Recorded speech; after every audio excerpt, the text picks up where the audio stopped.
మీరు మహేష్ బాబు గారు క్లాస్మేట్స్ అని చెప్పి, సో ఆయనతో is there any moment that you could share? Lot of moments అదేనండి, except for it's quite personal అనమాట. ఎందుకంటే బెంచ్ మేట్ కదా ఇద్దరం, బెంచ్ మేట్ అనమాట, ఇద్దరం బెంచ్ మేట్ అనమాట. సో చాలా మూమెంట్స్ ఉన్నాయి, బట్ సమ్ మూమెంట్స్ వచ్చి కెమెరాలో చెప్పలేము అనమాట, అలాంటి moments. But it's fun in a good way. అంటే అట్లీస్ట్ వన్ థింగ్ అంటే మా అందరికి కూడా తెలుసుకోవాలి అని ఉంటుంది. అంటే నేను వచ్చి చాలా యావరేజ్ స్టూడెంట్ అండి. ఓకే, యావరేజ్ అంటే ఇప్పుడు చాలా డీసెంట్ గా కెమెరా ముందు చెప్తున్నాను, కొంచెం బిలో యావరేజ్ చెప్పొచ్చు. ఓకే, బిలో యావరేజ్ చెప్పొచ్చు. ఓకే, అప్పుడు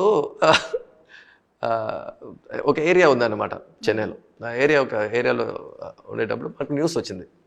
ఏంటంటే, బాబు క్వశ్చన్ పేపర్ అక్కడ అమ్ముతున్నారు, క్వశ్చన్ పేపర్ దొరుకుతుందని. ఓకే, అప్పుడు స్ట్రైట్గా మహేష్ చెప్పామండి. మహేష్ అప్పుడు తెలుగులో మాట్లాడేవాళ్ళం మేము. చెన్నైలో ఉన్నా కూడా మేము తెలుగులో మాట్లాడేవాళ్ళం. ఎందుకంటే మహేష్కి వచ్చి చాలా బాగా తమిళ కూడా వస్తుంది, కానీ తెలుగు సూపర్గా వస్తుంది తనకి, బేస్ అనమాట అది. సో తమిళ్లో చెప్పంటే క్వశ్చన్ పేపర్ లీక్ అవుట్ అయ్యారు அப்படின்ட்டு మహేష్ ఇంకే. So I use to drag M and go, తన్ని లాక్కొని క్వశ్చన్ పేపర్ చేస్తామని. కానీ డబ్బులు పోయిందే పని అనమాట అక్కడ. ఎందుకంటే అన్ని డూప్లికేట్, డబ్బులు చేసేసరికి ఒక దాంట్లో నాకు పడింది ఆ ఎగ్జామ్లో కూడా.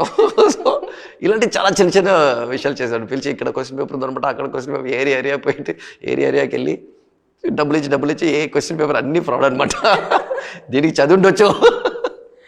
బట్ నైస్, ఇలాంటివి బాగుంటాయి కదా మెమరీస్.